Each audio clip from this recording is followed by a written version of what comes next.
I'm here called to, what is the meaning of prophecy? Prophecy means to speak to, you read that in 1 Corinthians 14:3, to encourage people, to challenge people, and to build them up. That's all I'm supposed to speak. All it says, covet to prophesy, long to prophesy. That means long to speak words that will challenge others to a higher standard of life, encourage them if they are discouraged or gloomy, and build them up. What is condemnation? Condemnation is tearing them down, accusing them, and holding them to a higher standard than they can possibly live, and judging them by the level God has led me to. It's exactly like a 10th standard student asking a first standard student, why don't you understand the things that I understand? I'll tell you, because he's in first standard.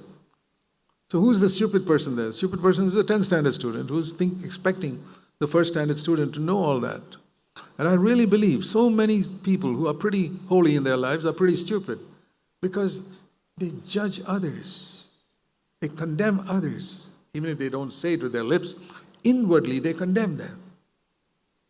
I know, because I was like that once. I thank God I'm free from it. And I've discovered that when I stop condemning others, God stops treating me like that as well. He sets me free in many areas.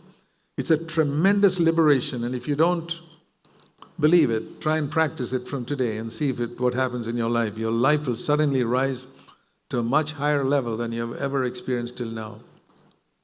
And you'll stop condemning yourself. You'll understand that in the conscious area, I must be 100% free from sin. God expects you to get 100% in the kindergarten, if that's where you are. But God expects you after 1 year to go to first standard. And then He expects you to get 100% in first standard. It's progression. But don't judge other people by your standard. It's very simple. I don't know how many times I have to repeat it. But I tell you, if you do this, you'll stop condemning yourself, you'll stop condemning others, and you'll be able to prophesy. That is, whenever you speak to people, whether on your phone or whether you write an email to them or speak to them in conversation, you'll always seek to encourage, challenge, or build them up, not tear them down. So many people are tearing people down because they are judging others by their own standard. If I can do this, why can't you do it? I'll tell you, because that person is 3 standards lower than you. That's why you can't do it. But so often, that's what we're doing. And there are so many people coming to CFC who are discouraged because there are other people condemning them. Brothers, don't be like that.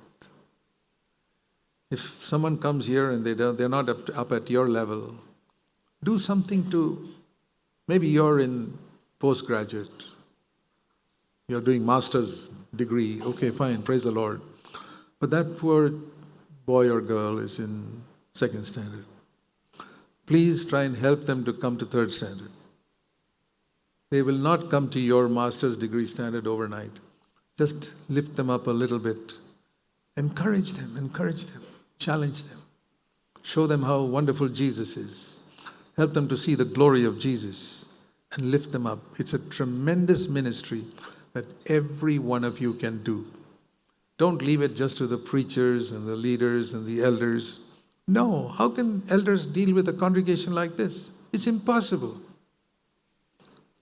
If every one of us who knows the Lord to some extent, I'm not saying you got to encourage everybody, but in this church, aren't there a few people whom you know?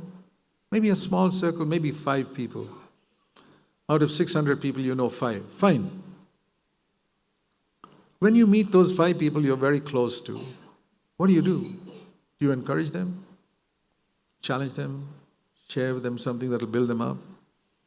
Or do you gossip and speak evil about this person, that person, and that doesn't help anybody, it doesn't change those people? What are you accomplishing with all this gossip? Except tearing down somebody's character. That's all.